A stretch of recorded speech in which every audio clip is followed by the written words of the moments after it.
I'm Dale Barker, and I'm a group worker / recovery worker for Aspire Drug and Alcohol Services at Doncaster. Alcohol gave me wings, but took away the sky. Aspire gave me wings and learned me how to fly.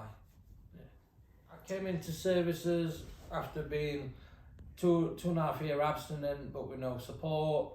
I was advised through counselling service to come and get some support because I was struggling to maintain my abstinence on my own. So I came into Aspire to receive some support with that. I started off having one-to-one sessions with a key worker who encouraged me to come to groups at Aspire. The group was called Relapse Prevention, and it kind of does what it says on tin, you know, to start learning CBT skills, to maintain that abstinence, to manage thoughts, feelings, and also to help me process things a lot better without having to turn to the substance to cope. And not the CBT, alongside working with professionals, listening to their advice, but also the peers that were in the group that kind of they've experienced same as me, listening to their advice and how they were managing and what they were doing to cope. Kind of learned from everyone. Everybody chipped in, and I found it really beneficial, and I started using the skills outside things I'd learned. Even if I went to a group and I learned one thing, I found that was one thing that I didn't know before I walked in. So leaving with one thing was better than nothing for me at that time, and I'd start putting into practice things that I'd learned, and I found that they really did work when I tried. So I kind of invested in it more because I found it was working.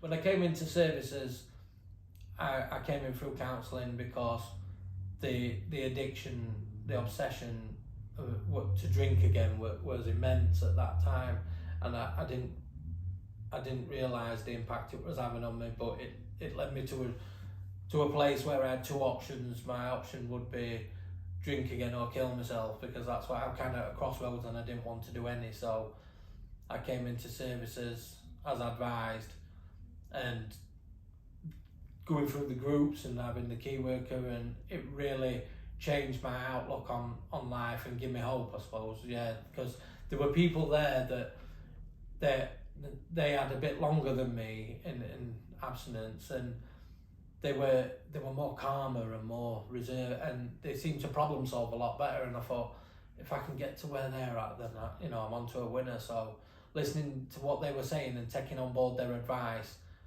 because they'd helped me see things in a different way, rather than the way I were looking at things wasn't always the best. And that's what kind of kept me, in that mindset. Whereas they challenge my way of thinking, but they challenge it with kindness. So it come from a place of care, and that's something that I think I needed at that time. Yeah, to open my eyes and view things a different way than I was. Yeah. It's a life changer. It's best thing I've ever done for myself, and the way, from where I was, when I look back, where I was and where I am now, to the polar opposite. I'm two different people. The changes that have been made, and at first you might not like it. You might struggle really bad, and you might feel like it's not for you. But keep going, keep listening, keep learning, and you'll find that you'll slot in, and your mindset will change on. Because I used to give up on things very easy. I'd go to one and I'd be like, nah, that ain't for me. I'm never going back there. But I learned that with my head talking to me sometimes, and the more I give things a try and I kept going and listening, that the more beneficial it is, because it depended how I was feeling on that day. And yeah, it has been the one thing that was missing in my recovery was groups, because I kept thinking I could do it on my own. I didn't need help from anybody. I didn't need support. I'd do it my way, but my way kept leading me down the wrong path, and ended up with me being worse off. So when I came into a group setting and I listened to other people, that I found that they were kind of telling my story, but with a positive outcome, and I wanted to invest in that for myself, because they give me something I never had, and that was hope, I guess. So yeah, if you're struggling, come in and see what it's about for yourself, and you make your own mind up, because People don't force you to do anything here, they suggest. And it's all suggested that you do, you know, if you want to do this, you can. It's not, you know, nobody's telling you, you've got to do this, you've got to do that, because that won't work.